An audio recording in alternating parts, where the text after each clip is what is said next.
안녕하세요. 오늘도 사연살롱을 찾아주셔서 감사합니다. 저는 물에 빠진 사랑 구해줬다가 보따리 뺏길 뻔한 40대 여성입니다. 결혼한 지는 올해로 11년 정도 됐고요. 아이는 늦게 낳은 편이라 지금 현재 5살이에요. 귀여운 여자아이고요. 저희 남편은 저희 딸이 태어난 순간부터 못 말리는 딸바보가 되었죠. 눈에 넣어도 아프지 않을 것 같다는 말이 무슨 말인지 알았다나요? 그만큼 딸이 하는 모든 행동과 모든 말에 남편은 행복해하는데 사실 저렇게 행복해하는 남편을 볼 때면 마음 한켠이 아플 때가 많습니다. 지금이야 저희도 다른 가족들처럼 따뜻한 집에서 단란하고 화목하게 살고 있지만 저희 부부의 유년 시절은 그렇지 못했거든요. 심지어 남편은 자기 가족들과도 연을 끊고 살고 있으니 가족이라고 하면 저와 딸이 전부인데요. 그렇다 보니 저에겐 늘 남편에게 측은지심이 있었어요. 저희의 첫 만남은 이런 동병상련 때문에 시작되었거든요.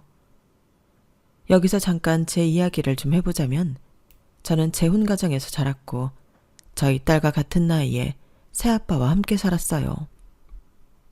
제 기억에 새아빠는 나쁜 사람은 아니었지만 저에게는 엄격하신 분이었고 엄마는 그런 아빠의 눈치를 많이 보고 사셨는데 저도 알게 모르게 그런 눈칫밥을 먹고 자라서 그런지 늘 소심하고 주눅이 들어있었어요. 그 어린 마음에도 새아빠의 눈밖에 나면 안 된다고 생각해서 튀는 행동을 전혀 하지 않았는데요. 그러던 중 중학교 3학년 때 엄마가 그러더라고요. 선영아, 고등학교 인문계 말고 실업계 지원하자. 왜? 나 대학 가면 안 돼? 대학까지는 좀 그렇잖아. 엄마가 따로 돈을 버는 것도 아니고 아빠 돈으로 가야 하는데. 그래도 나 영어 영문학과 가고 싶었는데. 그런 거 배워서 뭐 하게? 그러지 말고 실업계 가서 자격증 따고 취업해서 돈 벌어. 여자는 돈 벌다가 남자 만나서 시집 잘 가면 그게 성공이야. 엄마도 참, 그거야 엄마 때 얘기지. 나는 싫어. 그럼 대학 입학할 때 한 번만 도와주는 것도 안 돼? 나머지는 내가 휴학을 해서 돈을 벌든 알아서 할게.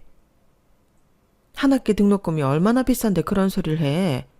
지금도 너 학교 보내주고 용돈 주고 최대치로 해주고 있는 거야. 그러지 말고 엄마 좀 도와줘. 네가 여기서 인문계 간다고 하면 엄마 눈치 봐야 해. 엄마는 거의 울 것 같은 얼굴로 저에게 말씀하셨어요. 그래서 정말 싫었지만 인문계가 아닌 실업계 고등학교에 진학했고 제 희망과는 다른 길을 가게 되었는데요. 취업을 하기 위해서는 자격증을 많이 따면 딸수록 이득이라 저는 열심히 자격증 공부를 했어요. 그때 당시 저도 사춘기라 하루라도 빨리 집에서 나와 독립하고 싶었거든요. 그리고 그땐 제가 없으면 엄마가 더 새아빠랑 살기 편할 거라고 생각했는데 이건 순수한 마음은 아니었어요. 사실 새아빠도 새아빠지만 엄마한테 서운한 마음이 많았거든요. 제가 새아빠 눈치를 본다는 걸 뻔히 알면서도 엄마는 제 방패막 역할을 제대로 못했는데 지금은 살짝 이해도 가지만 그때 당시는 그렇지 못했어요. 그래서 제 목표는 고등학교 졸업하고 바로 취업에 성공해 돈을 모아 혼자 사는 거였는데요. 그 목표를 이루기까지 3년 반 정도 걸린 것 같네요. 방학 되면 틈틈이 아르바이트도 하고 고3 때는 졸업 전 실습처럼 회사에 가서 일을 했는데 그때도 나름 월급을 받았거든요. 그렇게 원룸 월세 보증금 정도만 마련한 저는 집을 나왔는데 그 뒤로는 거의 고아처럼 살았네요. 가끔 엄마가 밥은 잘 먹고 다니냐고 안부차 전화를 할 때도 있긴 했는데 엄마 역시 제가 없으니 사는 게 좀 편해진 모양으로 그 전화 횟수가 점점 줄어들기 시작했어요. 그리고 어쩌다 엄마를 보게 되면 집이 아닌 밖에서 만나게 되었는데 저도 그게 더 편하긴 했어요. 그러다 거래처 공장 사람이라며 남편을 만나게 되었고 저보다 4살 많은 오빠였는데 저는 사무실 막내, 남편은 공장 막내라 더 편했더랬죠. 그리고 업무차 심부름을 할 때면 거의 대부분은 남편이 나와 저를 맞아줬는데요. 그러면 우유나 캔커피 같은 것도 편의점에서 샀다며 하나씩 주고 그렇게 친해졌어요. 그리고 한 번은 공장에 오후 늦게 외근을 나갔다가 그대로 퇴근하는 날이었는데 남편이 저더러 퇴근하냐며 자기가 근처에 맛있는 부대찌개 집이 있다고 같이 가자고 하는 게 아니겠어요? 그래서 그때는 저 남자가 나한테 관심 있나? 저는 처음으로 두근두근 가슴이 뛰었는데 알고 보니 부대찌개는 2인분부터 주문이 가능해서 저더러 같이 가자고 한 거더라고요. 그리고 정말 그날은 밥만 먹고 헤어졌는데 딱히 남편이 저한테 잘못한 게 없음에도 저는 서운했죠. 그때 알았어요. 제가 남편에게 호감이 많이 있었던 거죠. 조금만 잘해주면 좋았고 또 조금만 서운해도 우울했는데 첫사랑이라 더 감정 컨트롤이 안 됐던 것 같아요. 그러다 이렇게 계속 저 남자의 행동에 일희일비하는 제 자신이 싫어 마음을 다드려 했는데 그때 마침 회사 언니와 삼겹살에 소주를 마시다 남편과 남편 일행을 만나게 되었어요. 그렇게 합석이 이루어졌고 술이 들어가 그런지 남편에게서 뜻밖의 고백을 받게 되었는데요. 취중 진담이라고 하잖아요. 남편은 몇 번이고 저한테 자기 마음을 고백하고 싶었지만 자기가 처한 상황 때문에 그럴 용기가 없었다고 하더군요. 나는 아버지가 없어. 교통사고로 돌아가셨는데 그래서 엄마가 나랑 내 동생을 키워야 했지. 내 동생은 태어날 때부터 다리가 기형이라 걷는 게 불편한데 그래서 더 엄마가 혼자 힘들었어. 그래서 그걸 보고 어릴 때부터 나는 돈을 벌어야겠다고 생각했는데 그렇게 내가 돈을 버니까 엄마가 처음에는 고맙다고 하더니 나중엔 점점 나한테만 의지하는 거야. 사실 서울에 괜찮은 곳이 있어서 가서 일을 하고 싶었거든. 근데 거기도 못 가게 하더라고. 이젠 자기 혼자 못 산다고. 그런데 내가 어떻게 여자를 만나? 말도 안 되지. 그래서 마음은 굴뚝 같은데 아무 말도 못했어. 이렇게 많이 좋아하는데. 나 좀 찐따 같지? 미안. 저는 느닷없는 남편의 진지한 고백에 아무 말도 하지 못했어요. 나 역시 힘든 가정 환경에서 자랐다고 생각했는데 저에 비하면 남편은 힘들다는 말로는 다 표현할 수가 없을 것 같았거든요. 그리고 저 역시 어린 나이라 결혼까지 염두한 건 아니더라도 저런 남자를 만나면 고생할 것 같다는 예감이 들었는데 사람이 안 된다고 하면 더 하고 싶다고 남편에게 향하는 마음을 끝내 주체할 수 없게 되었어요. 어차피 힘들게만 살아온 인생인데 조금 더 힘들면 어떠냐. 대신 좋아하는 사람 옆에서 실컷 있을 수 있으니 그건 그거대로 괜찮을 것 같았는데요. 그래서 다음 날 기억도 안 난다는 남편에게 제가 먼저 고백해버렸어요. 사실 남편이 기억이 안 난다는 건 믿지 않았거든요. 그리고 제가 직진 고백을 하니 남편은 아이처럼 당황한 모습이 역력했는데 지금도 그때의 얼굴이 기억 속에 생생해요. 너무 귀여웠거든요. 그렇게 저희는 저의 직진 고백으로 연인 사이가 되었고 연애 경험이 없는 저였지만 이런 사람을 내가 또 만날 수 있을 만큼 남편이 좋았어요. 남편은 늘 배려심이 많은 사람이었고 같이 있으면 배울 점도 많았는데 연애 기간이 길어지면 길어질수록 저는 남편을 더 많이 좋아하게 되었어요. 그러면서 저는 어릴 때 새아빠가 있었지만 아빠의 사랑을 받아보지 못했는데 그걸 비슷하게나마 남편에게서 느낄 수 있었는데요. 그건 아마도 남편이 제 행복하지 않았던 유년 시절을 알았기 때문에 더 신경 써준 부분이라 생각했어요. 이렇게 저희 두 사람은 비슷한 아픔과 함께 서로에게 필요한 사람이 되어주려 노력했고 그러다 남편은 모아놓은 돈이 조금 있다며 사업을 하고 싶다고 저에게 처음으로 이야기를 했는데요.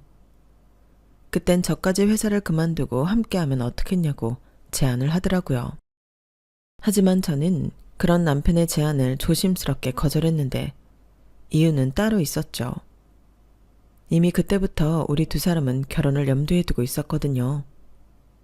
그런 의미에서 남편은 함께 일을 하자고 한 것일 수 있는데 저는 거꾸로 그렇기 때문에 저라도 안정적인 직장을 다녀야 한다고 생각했어요. 여차하면 제가 벌어서 남편을 도와줘야 한다고 생각했거든요. 그래서 그런 저의 생각을 남편에게 얘기하면서 최대한 남편이 기분 나쁘지 않고 서운하지 않도록 이야기를 했는데요. 남편은 그 생각도 일리가 있다며 전혀 기분 나빠하지 않았어요. 그리고 자기가 열심히 일해서 자리를 잡는다면 그때는 정식으로 결혼도 하고 함께 일을 하자고 약속했죠. 그때 저는 기도했어요. 부디 제발 남편이 말한 대로 사업이 잘 되길 바랬는데요. 그렇다 보니 연애 기간은 본의 아니게 늘어날 수밖에 없었어요. 거의 10년 가까운 시간을 보냈는데 처음 3, 4년까지는 이 사업을 계속해도 될까 싶을 정도로 남편이 많이 힘들어 하더라고요. 하지만 남편은 포기할 줄 몰랐고 하도 열정 가득히 매달리니까 저도 아무 말도 못했는데요. 그러다 드디어 5년 차에 접어드니 희망이 보이기 시작했어요. 그 후부터는 걱정한 게 무색하리만큼 사업이 빠르게 성장했는데 안정적인 수입을 내는 것은 물론이고 점점 수입이 늘어 남편이 말한 대로 저는 회사를 그만두고 남편의 회사에 들어가 일을 하게 되었어요. 일은 점점 많아지는데 직원을 아무리 충당해도 일손이 부족했거든요. 그러니 저라도 가서 일당 100을 채워줘야 하는 상황이었고 그런 저의 수고에 보답이라도 하듯 남편은 제 연봉에도 신경을 많이 써줬어요. 그래서 난생 처음 집도 사고 돈 걱정하지 않고 살게 되었는데요. 여기서 살짝 오해가 생길 수 있을 것 같아 말씀드리면 제가 뭐 명품을 좋아하고 취미가 있어 취미용품에 돈 쓰는 것을 하지 않았기 때문에 더 그랬던 것 같아요. 그리고 그때 남편이 신혼집으로 쓰려고 뷰가 좋은 아파트 하나를 장만해 저에게 프로포즈를 했는데요. 왜 여자들이 프로포즈를 받으면 그렇게 우는 건지 알겠더라고요. 갑자기 받은 프로포즈는 아니었지만 처음 만나 연애하고 또 함께 고생한 시간이 떠올라 눈물이 났는데 제가 우니까 평소 잘 울지 않던 남편도 따라 울었어요. 그리고 우리는 꼭 우리가 바라고 원했던 따뜻하고 화목한 가정을 만들자고 서로 부둥켜 안고 약속했는데요. 그때도 결혼식에 들어가는 허례허식 비용이 아까워서 결혼식 자체를 생략했어요.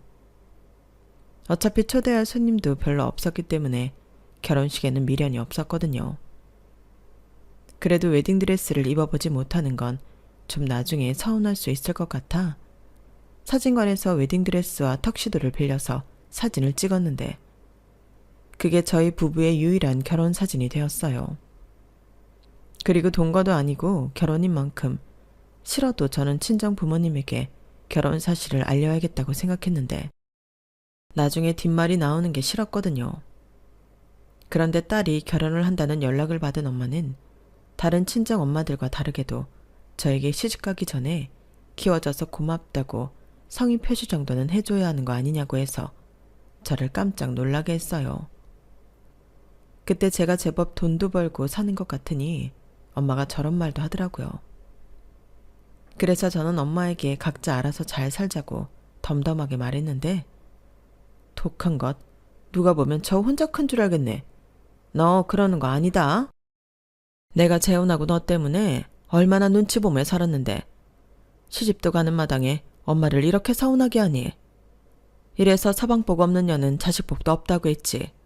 그래, 나 혼자 잘 먹고 잘 살아라. 나 죽었다고 해도 너는 찾아올 것도 없어, 이 못된 년아. 아, 나쁜 년. 친정엄마는 저에게 저렇게 욕을 하시며 뒤도 돌아보지 않고 자리를 떠났어요. 한마디라도 잘 살아라, 이런 말은 전혀 나오지 않았는데 오히려 친정엄마가 저렇게 나오니 마음 정리하는 데는 큰 도움이 되더라고요. 그리고 이윽고 걱정했던 시댁에 인사를 가게 되었는데요. 시어머니는 예상대로 저를 별로 좋아하지 않는 눈치였어요. 지금 생각하면 이제 아들이 돈 좀 버는 것 같은데 제가 그 황금알을 낳는 아들을 뺏어간다고 위기감을 느끼셨던 것 같네요. 그러니 그렇게 저희가 혼인신고를 하겠다고 했을 때 안 된다고 몸져 누우셨는데 그뿐만이 아니었어요. 저는 몰랐는데 저희가 연애하는 그 10년 동안에도 꾸준히 저랑 헤어지라고 아들에게 애걸복걸 하셨더라고요. 그리고 그 사실을 저는 정말 우연히 남편의 핸드폰을 보다 알게 되었는데요. 맹세코 제가 일부러 남편의 핸드폰을 본 것이 아니라 남편이 핸드폰을 가져다 달라고 해서 가져가는 과정에서 알게 되었어요. 그때 시어머니가 연신 문자를 보내셨는데 제 손가락에 터치가 되어 전체 대화를 보게 되었거든요.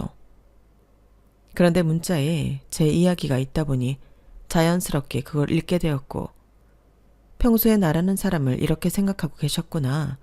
그런 생각에 전 문자들도 모두 보게 되었는데 손이 달달달 떨렸어요. 평소 시어머니가 저를 별로 좋아하지 않는다는 건 이미 알고 있었지만 이렇게나 저를 싫어하는 줄은 몰랐거든요. 심지어 그 문자에는 거의 인신공격 수준인 글도 있었는데요. 솔직히 충격이었죠. 그 중에 지금도 기억에 남는 내용이 있었는데요. 너 생각 잘해. 예전이면 몰라도 이제 너는 걔랑은 급이 달라. 그리고 지금보다 조금만 더 네가 벌면 그때는 걔랑은 비교도 되지 않을 여자들이 줄을 설 텐데 왜 자꾸 걔랑 결혼을 하겠다는 거냐? 혹시 걔가 뭐 네 약점이라도 잡은 거야? 저 문자는 아마도 평생 잊지 못할 것 같아요. 사실 저거 말고도 10년이나 만났는데 너도 새 여자 만나고 싶지 않냐? 뭐 그런 내용도 있었는데 다행히 남편은 시어머니가 그런 문자를 남길 때마다 단호하게 대처한 듯 보였어요. 그런 말 하지 말라느니 엄마가 뭘 한다고 그러냐느니 그런 소리 할 거면 연락도 하지 말라느니 이런 식으로 대응을 한 흔적이 보였는데요. 그렇기 때문에 결혼을 했어요. 만약에 저런 시어머니 문자에 조금이라도 이상한 낌새가 보였다면 지금의 저희 가정은 세상에 존재하지 않았겠죠. 그리고 하나를 보면 열을 안다고 남편은 정말로 남의 편이 아닌 제 편 같았는데요. 감사하게도 남편은 지금까지도 늘 제가 1순위인 사람입니다. 아무튼 이렇게 저희는 양가 부모님의 축복은 전혀 받지 못하고 부부가 되었어요. 솔직히 양가 부모님을 떠올리면 조금 우울해지는 건 어쩔 수 없는데 그것 때문이라도 저희 둘이 더 열심히 살았어요. 남편이 기꺼이 준비해준 신혼 아파트에서 평생 꿈만 꿔왔던 행복한 시간을 보냈는데 제가 살던 집은 월세를 주게 되었죠. 앞으로도 계속 제 명의의 집은 그렇게 세를 주어 부수입 창출에 이용할 예정이었는데 이 사실을 아시고 말씀을 하시는 건지 시어머니가 한 번은 저를 붙잡고 하소연을 하기 시작하셨어요. 당시 시댁 역시도 월세였는데 시어머니는 평생 소원이 월세 걱정하지 않고 사는 거라며 제 명의 아파트에서 살고 싶다고 하셨어요. 내가 아주 눌러 앉겠다는 건 아니고 우리 막내 장가갈 때까지만 살게. 나도 돈을 모아야 막내 장가를 보낼 거 아니냐. 너도 알지? 우리 막내 장애 있는 거. 그래서 내가 도와줘야 해. 지금 만나고 있는 여자도 있다고 하던데 오래 있지는 않을 거야. 나도 아파트에 좀 살아보자. 이렇게 시어머니는 처음으로 저에게 부탁이라는 걸 하셨어요. 그러자 저는 고민이 될 수밖에 없었는데요. 따박따박 월세 받을 계산이 있었는데 시어머니와 시동생을 살게 하면 그 월세를 포기해야 했으니 그게 고민이 됐어요. 하지만 차마 시어머니가 저에게 처음으로 하신 부탁을 거절할 수는 없었는데 그게 남편도 제가 도와줬으면 하는 눈치여서 더 그랬던 것 같아요. 나중에 망설이고 있는 저에게 그러더라고요. 우리 엄마가 그래도 아빠 없이 고생한 거 맞으니까 자기만 괜찮다고 하면 3, 4년 정도라도 우리 엄마 편하게 지내게 해드렸으면 좋겠다. 이렇게까지 얘기를 하는데 저도 더는 망설일 수 없었어요. 그래서 큰 맘을 먹고 집을 빌려드리기로 했는데요. 막말로 명의를 내놓으라고 하는 것도 아니고 계속 사시겠다는 것도 아니니까 지금은 점수 좀 따고 월세 수익은 그 이후에 받자고 결심했죠. 그런데 저는 시어머니도 시어머니지만 시동생이 제 뒤통수를 칠 줄은 꿈에도 몰랐는데요. 1년 정도가 지났을까? 시어머니가 말씀하신 대로 시동생은 그동안 만났던 여자랑 결혼을 한다고 하더라고요. 물론 축하할 일이라 저랑 남편은 기쁜 마음으로 밥도 사고 그랬는데 저는 살포시 시동생이 결혼해서 나가면 제 집은 다시 월세를 놓으면 되겠다고 생각했어요. 하지만 시어머니는 화장실 들어갈 때랑 나올 때가 다르다고, 마치 며느리인 제가 당신 집을 뺏는 것 마냥 집을 비워줄 생각이 없어 보였는데 바로 저에게 이렇게 말씀하시더군요. 쟤들이 지금 돈이 어디 있겠니? 일단은 지금 사는 집에서 나랑 같이 살면서 쟤들 돈 모을 때까지 기다려야겠다. 그래도 전세 보증금 정도는 만들어서 내보내야지. 안 그래? 그리고 나도 당장 어디 갈 곳도 없잖아. 설마 시어머니를 길거리에 내쫓을 건 아니지? 네? 물론 그럴 수는 없는데 어머님이 전에는 분명 도련님 장가갈 때까지만이라고 하셨잖아요. 그래, 그랬지. 근데 생각을 해봐라. 약속도 중요하지만 현실이 녹록치 않은 걸 어째? 그럼 이미 양가 허락받고 날까지 잡은 애들 결혼하지 말라고 할까? 저는 차마 너무나도 당당한 시어머니 앞에서 목구멍까지 나온 말을 뱉을 수는 없었어요. 제 생각에는 이건 말이 아예 되지 않는 거거든요. 준비도 되지 않았으면서 무턱대고 결혼부터 하겠다니 이건 새 식구한테도 무책임한 일이라 생각했고, 또 동서라는 식구가 한 명 더 제 명의의 집에 살게 된 거니 나중에 나가달라는 말을 하기가 더 힘들 것 같아 마음이 불편했어요. 그러자 이런 제 마음을 눈치라도 챈 듯 남편이 나서서 약속은 약속이지 이제 와서 이러시면 어쩌냐고 제 편을 들어줬는데요. 그러자 서운한 얼굴로 우물쭈물하다 시동생이 이런 말을 하더군요. 글쎄 자기가 모은 돈을 주식으로 몽땅 날렸대요. 자기 말로는 결혼 자금이 부족해서 돈을 벌려고 주식을 했다고 했는데 결과적으로는 몽땅 날린 꼴이 되어버린 거죠. 그런데 이미 결혼하자고 동서한테 프로포즈는 했고 이제 와서 물을 수 없기에 본전을 찾겠다고 또 신용대출을 받아 주식을 했다고 했는데 다 까먹고 1,000만 원 있다고 하더라고요. 그래서 그 1,000만 원으로 결혼 준비를 하는데 대출빚도 갚아야 하고 또 결혼 준비하면서 돈이 부족하면 추가 대출도 받을 수 있기 때문에 자기는 집을 나갈 수 없다고 구구절절 설명했어요. 그리고 이 사실을 시어머니는 이미 다 알고 있었는지 남편 눈치를 엄청 보셨는데 정작 그 집주인인 제 눈치는 보지 않으시더라고요. 저는 그 점도 살짝 불쾌했는데 남편이 저한테 하고 싶은 대로 하라고 하더군요. 어차피 그 집 소유자는 내가 아니야. 이 사람이지. 그러니까 부탁을 해도 내가 아닌 네 형수한테 해야 하고, 네 형수가 안 된다고 하면 그건 어쩔 수 없어. 결혼을 미루든 밖에 나가서 고생을 하면서 시작을 하든 네가 한 일이니까 네가 책임져. 형, 아무리 그래도 너무하다. 그래, 너무하다. 그 집 당장 비워줘야 할 이유는 없잖아. 얘가 대신 빚을 갚아달라는 것도 아니고 돈을 해달라고 하는 것도 아닌데. 얘 새아가, 네가 우리 편의 좀 봐주면 안 되겠니? 그럼 나도 갈 곳이 없어서 니들 집에 가야 해. 너도 시어머니 모시고 불편하게 사는 것보다는 집 빌려주고 편하게 사는 게 낫잖아. 저는 제가 눈치 볼 상황은 아니었지만 참 곤란했어요. 상황은 대충 알겠고 시동생의 한 어리석은 행동은 참을 수 없이 짜증이 나는데 시어머니 말처럼 그 집을 비워달라고 하면 당장 시어머니도 갈 곳이 없어 저희 부부가 모셔야 될 수도 있고, 이런저런 생각을 해보니 그냥 그 집은 빌려주는 게 나을 것 같더라고요. 어차피 3, 4년 생각한 일이었고 그 안에 시동생이 빚도 갚고 돈 좀 모으면 그때는 좀 수월하게 집을 비워줄 수 있지 않을까 그런 생각을 했고, 그래야지만 가족으로서도 불편해지지 않을 것 같았는데요. 그래서 알겠다고 대신 길게 기다릴 수는 없고 3년 정도 생각하겠다고 이야기하고 그 일은 넘기게 되었어요. 그러자 남편은 고맙고 미안하다며 저에게 더 잘해줬고 며칠 가지는 않았지만 시어머니도 시동생도 저한테 친절하게 대해줘서 그건 그거대로 괜찮았어요. 그리고 시동생은 동서랑 결혼해 제 아파트에 신혼살림을 차렸는데요. 저희 부부도 형이고 형수다 보니 돈 2,000만 원을 시동생한테 축하금으로 미리 줬어요.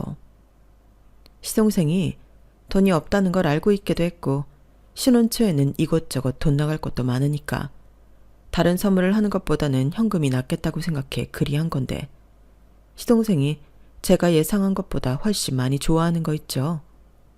그러자 저도 남편도 뿌듯해했는데 그렇게 맞이한 동서는 뭐랄까 가까이 하기엔 조금 먼 당신이었어요.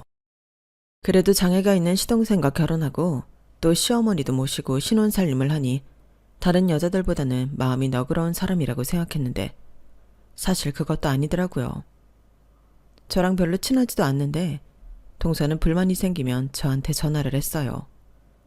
그러고는 시동생 욕, 시어머니 욕을 하며 자기가 너무 힘들다고 징징거리며 울기도 했는데 그때까지는 그래도 동서가 같은 며느리라고 형님이 나한테 의지하나 보다 그렇게 생각하고 동서의 마음을 위로해줬죠.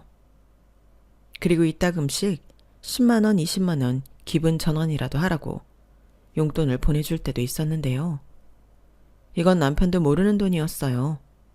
그저 순수하게 제가 동서를 위해 쓴 돈이었거든요. 그런데 이런 제 선의가 문제였을까요? 동서가 시집오고 1년이 조금 지난 후였는데 동서가 그동안 불만이 많았는지 그걸 한꺼번에 터뜨리더라고요. 그리고 그 불똥이 엄한 저한테도 튀었는데 그날도 저를 무슨 대나무 숲인 양 전화를 해서는 자기가 왜 이렇게 사는지 모르겠다부터 시작해 불만을 쏟아냈어요. 그래서 저도 열심히 동서의 말을 듣고 그래, 동서가 많이 힘들지? 시어머니 모시고 사는 게 보통 일은 아니니까. 그럼 도련님이라도 동서한테 잘해야 할 텐데. 우리 도련님이 살가운 구석은 없어. 근데 그건 형인 우리 남편도 마찬가지야. 이런 식으로 최대한 동서 기분을 풀어주려 애를 썼는데 동서는 갑자기 정색을 하더니 저더러 왜 남의 일처럼 이야기하냐고 따지기 시작했어요. 애당초 이건 형님한테도 문제가 있어요.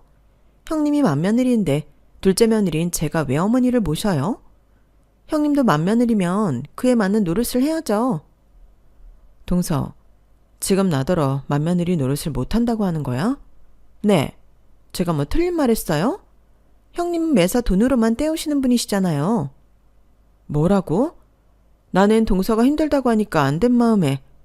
나 참 그러시겠죠. 제가 어머니를 계속 모셔야 하는데 제가 힘들다고 하니까 돈으로 그 순간만 넘기시는 거잖아요. 사람이 그러면 안 되는 거죠. 저도 이제 할 만큼 했어요. 우리 남편한테 들어보니 형님은 시집와서 단 한 번도 어머니 안 모셨다면서요.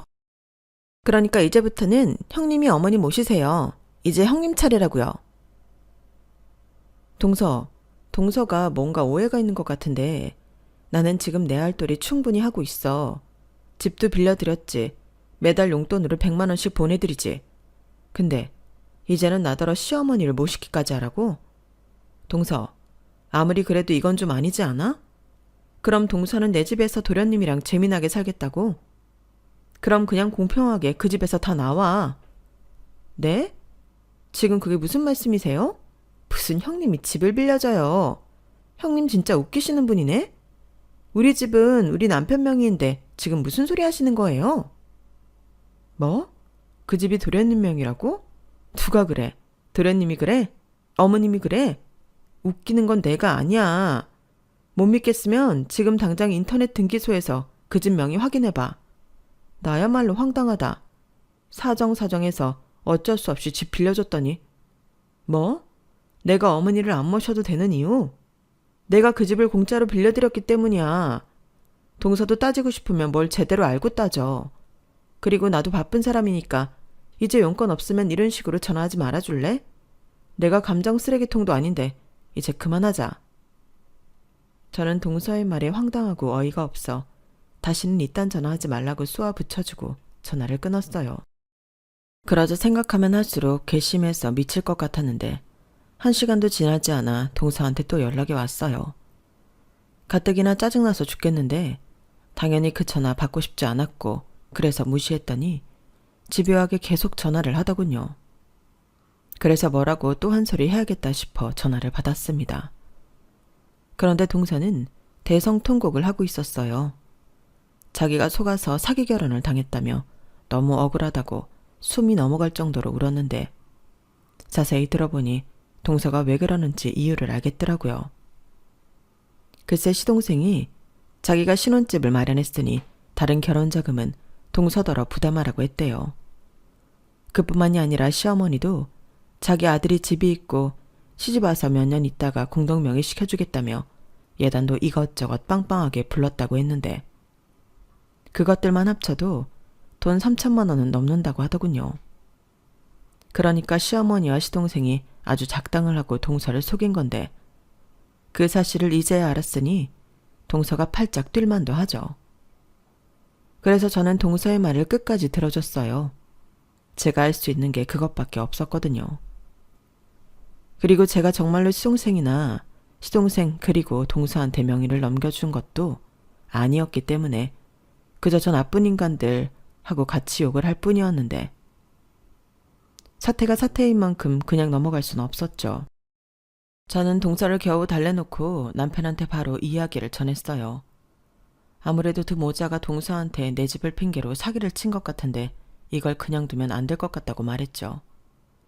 그러자 남편은 제 말에 인상을 팍 구기더니 남은 일정들을 모두 취소했는데 곧장 시어머니와 시동생을 만나러 가자고 하더라고요. 그렇게 도착한 제 아파트에는 이미 벌써 난리가 나 있었는데 동서 목소리가 아주 쩌렁쩌렁하게 울려 퍼지고 있었어요. 그리고 저희 부부가 집 안으로 들어가니 시동생이 저를 보자마자 불같이 화를 냈는데요. 그러면서 한다는 말이 아주 못 들어줄 말들이었어요. 제가 제 집을 자기한테 준다고 했다는 거예요. 말도 안 되는 소리였죠. 도련님, 제가 언제 그랬어요? 왜 없는 말을 하시는 건데요? 형수가 그랬잖아요. 엄마랑 여기서 살라고. 형도 들었잖아.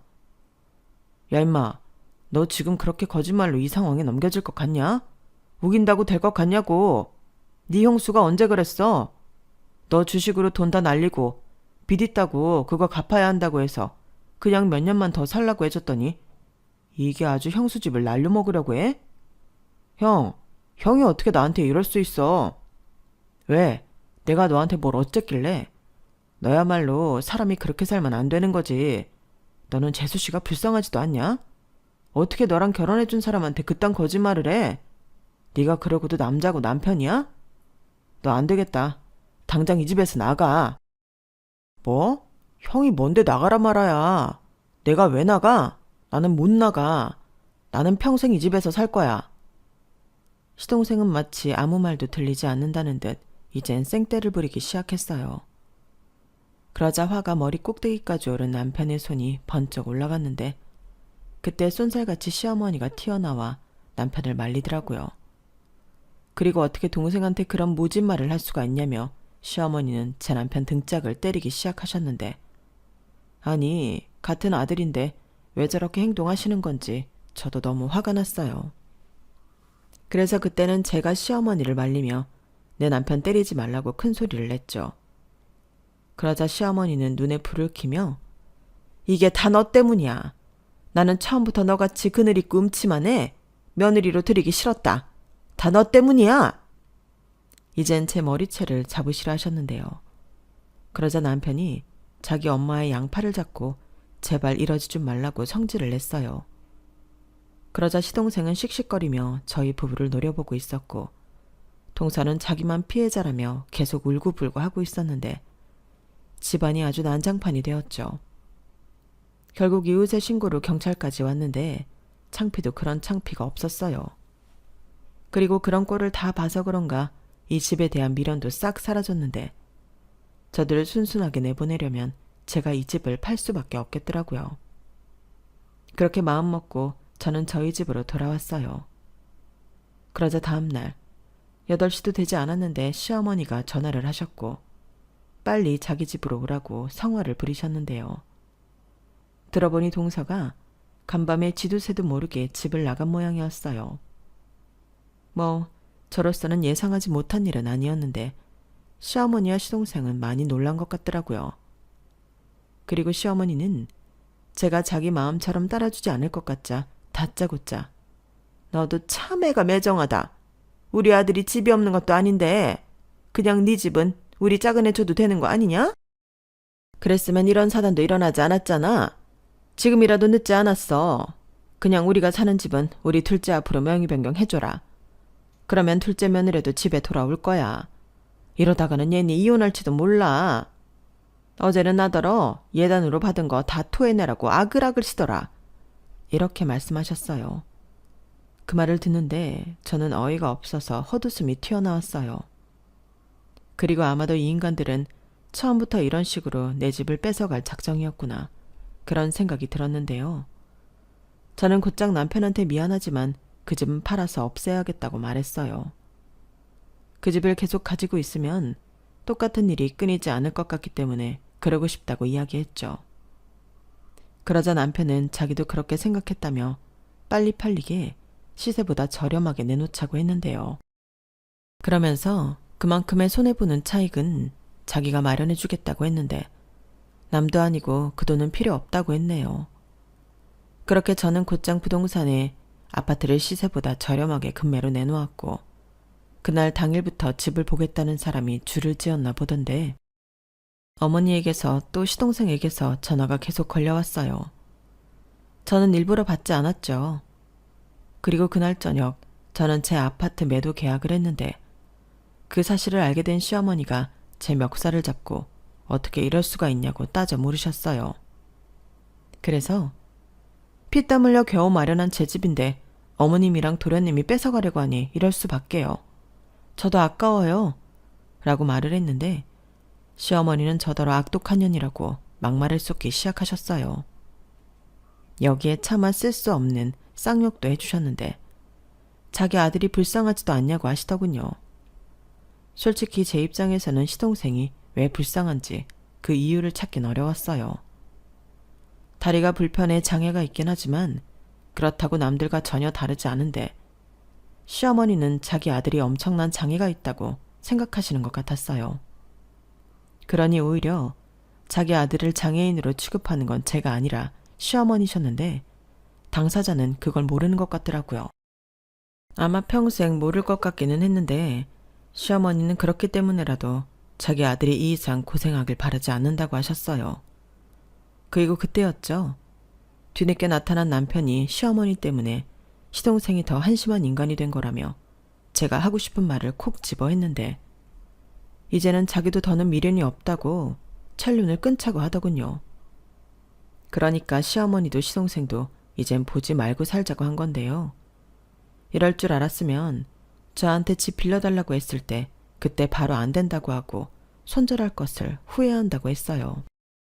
그러자 이게 다 불려시 같은 제가 자기 아들을 뒤에서 조종한 거라며 자기가 무슨 일이 있어도 저희 부부를 이혼시켜 놓겠다고 악담을 퍼부으셨는데 남편은 어디 해보실 수 있으면 해보라고 제 손을 잡고 그 자리를 떠났어요.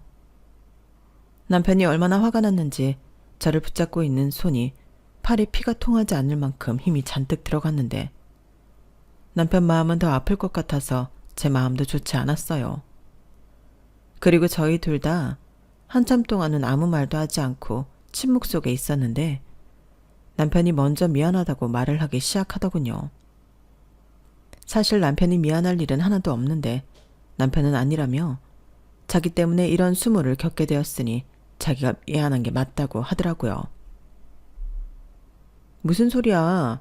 막말로 그 집도 내가 누구 덕에 샀는데 자기 잘못은 하나도 없어. 아니야. 내가 우리 엄마 어떤 사람인지 모르는 거 아닌데 그리고 내 동생도 그렇지. 나는 그놈도 그럴 줄 몰랐어. 당연하지. 아무리 가족이라고 해도 어떻게 자기가 어머님 도련님 속을 다 알아? 그냥 상황이 이렇게 된 거야. 그러니까 자기까지 그러지 마. 그럼 나도 미안해지잖아. 자기가 왜? 자기는 미안할 거 하나도 없어. 그리고 앞으로는 전화도 받지 말고 찾아와도 경찰에 신고해. 우리한테 더는 다른 가족은 없어. 자기랑 나랑 이렇게만 살자. 저는 남편의 말에 더는 아무 말도 하지 않고 남편을 꼭 안아줬어요. 그리고 저와 남편을 위해서라도 아이는 빨리 가져야겠다고 그때 생각했는데요. 그러다 2, 3일이 지났을까 술에 잔뜩 취한 시동생이 저희 집을 찾아왔더군요. 그러자 남편이 문 열어줄 것 없다고 경찰에 바로 신고했는데 그때 현관문 밖에서 시동생이 자기 이혼당하게 생겼다고 울기 시작했어요. 그러면서 자기가 형이랑 형수 대신 자기 엄마를 봉양했는데 그 집 줄 수도 있는 거 아니냐고, 어떻게 동생 주기 싫으니까 헐값에 팔아버릴 수가 있냐고, 그 집은 자기가 마땅히 받아야 할 자기 집이라고 우기는데 정말 지긋지긋하더군요. 그리고 몇 분이 지나지 않아 경찰들이 도착했고 시동생은 경찰차를 타고 사라졌는데요. 살다 살다 경찰을 2번이나 보고 씁쓸하더군요. 그리고 시어머니는 이대로는 정말 안 되겠다 싶었는지 저를 찾아와 애절하게 빌기 시작했는데, 이미 계약서도 다 쓰고 계약금도 받은 마당에 이러셔도 소용없다고 말씀드렸죠. 그러자 여지없이 얼굴 색을 바꾼 시어머니는 저처럼 독한 년은 처음 봤다, 저 때문에 자기 막내 아들 인생 망쳤다고, 어디 너도 잘 사는지 자기가 두 눈 시퍼렇게 뜨고 지켜보겠다고 저주에 가까운 악담을 늘어놓으셨는데요. 저런 시어머니 때문이라도 저는 더 잘 살아야겠다고 다짐했어요. 사실 욕을 잔뜩 먹긴 했지만 제가 정말로 잘못한 건 하나도 없잖아요. 그래서 더 당당하게 살 수 있었어요. 막말로 남편이 찰윤을 끊어버린 것에도 저는 일말의 책임감을 느끼지 않았는데, 남편이 오죽하면 그런 결정을 했을까? 오히려 남편의 마음이 100번 1000번 이해가 되더라고요. 저 역시 친정엄마와 연을 끊고 살고 있기 때문에 자식이 먼저 저런 결정을 했을 때 느껴지는 감정에 대해서는 제가 누구보다 더 잘 알고 있었기 때문에 저는 남편 옆에서 힘이 되려고 노력했어요. 시덥잖은 농담과 장난이라도 남편이 웃을 수만 있다면 상관없다며 온갖 푼수짓도 창피한 줄 모르고 불사했던 저였거든요. 그래서인지 그런 제 노력을 남편은 아주 잘 알아줬고 그 마음이 이어져 지금까지도 저희 부부는 친구처럼 애인처럼 잘 지내고 있는데요. 그렇게 제 명의 아파트 잔금을 받던 날 사건이 또 일어났어요. 저 때문에 오갈 곳이 없다며 저희가 출근한 상황에서 문을 따고 시어머니와 시동생이 이사 트럭을 밀고 저희 집에 쳐들어왔더라고요.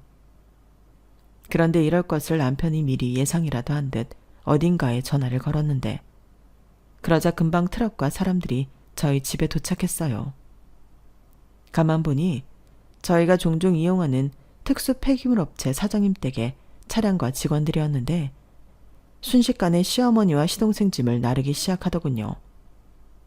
그리고 남편은 다 필요 없는 것들이니 폐기 처분해달라고 말했는데 그 말에 시어머니와 시동생이 눈이 동그래져서는 안 된다고 매달리기 시작했어요. 뭐가 들었는지 모르겠지만 아주 필사적이더라고요. 그렇게 한바탕 소란이 생기니 시어머니가 알겠다고 자기들이 나가겠다고 백기를 들었는데 하는 수 없이 당신 오빠가 있는 시골로 간다고 하셨어요. 그러자 남편은 바로 시골에 계신 외삼촌한테 전화를 걸었고 상황도 모른 채 날벼락을 맞은 남편의 외삼촌은 수학이 넘어 이게 무슨 말도 안 되는 거짓 같은 일이냐고 노발대발했지만 남편은 개의치 않고 다음날 아침 폐기 처분되기 일보 직전이었던 그 짐들과 함께 시어머니와 시동생을 시골 외삼촌 집으로 보내버렸어요. 그리고 어제와 같은 날이 또 없다는 보장이 없기 때문에 저희도 이사를 하기로 결정했는데 이게 정말 무슨 짓인가 싶었죠. 하지만 저희 사는 아파트 값이 당시 많이 오른 상태라 집을 파는 것도 나쁘진 않았는데 그렇게 저희는 이사를 왔고 오랜 시간 노력 끝에 지금의 딸을 낳았어요. 남편은 처음부터 딸이었으면 좋겠다고 하더니 딸이 태어난 순간부터 세상을 다 가진 사람처럼 행복해 하더라고요. 그리고 저 역시 딸을 보면 이 아이는 나처럼 불행하지 않고 온전한 부모의 사랑과 행복을 누릴 수 있게 해주고 싶다는 생각을 많이 하게 되는데 그래서인지 저도 남편도 저희 딸이 너무나도 소중하고 사랑스럽기만 합니다. 자식을 낳아보니 저도 남편도 저희의 부모를 더 이해할 수가 없었어요. 이렇게 작고 소중한데 어떻게 그렇게 매정하게 대할 수 있던 건지. 그리고 둘이 맹세도 했는데요. 앞으로 어떤 일이 있어도 우리는 우리 딸을 마음 아프게 하지 말자고 약속했어요. 자식은 부모의 선택으로 태어난 거지 본인의 선택으로 태어난 게 아니잖아요. 그러니 더욱 부모인 저희가 더 노력하고 책임져야 한다고 생각합니다. 아직은 어려서 잘 모르지만 앞으로 크면서 우리 딸도 저희 가슴에 대못 몇 개쯤은 박을 수도 있겠죠. 그래도 저희 자식이니까 저희는 포기하지 않고 세상을 지혜롭게 잘 살 수 있도록 좋은 길잡이가 되어주고 싶은데요. 저희가 그런 부모가 될 수 있도록 여러분들이 많이 응원해 주시면 좋겠습니다. 그럼 끝으로 주는 것 없이 그저 받기만 원했던 그 사람들이 자신들의 잘못을 인지하고 후회하는 날이 꼭 오길 바라며 제 이야기는 여기서 마치도록 하겠습니다. 지금까지 긴 사연 들어주셔서 대단히 감사드려요. 세상의 모든 아이들이 부모로부터 상처받지 않고 따뜻한 사랑 속에 자라길 간절히 바라겠습니다. 안녕히 계세요. 여러분, 사연 댓글에 응원과 현명한 조언 부탁드려요. 좋아요와 구독은 저에게 큰 힘이 됩니다. 오늘도 좋은 일 가득하세요.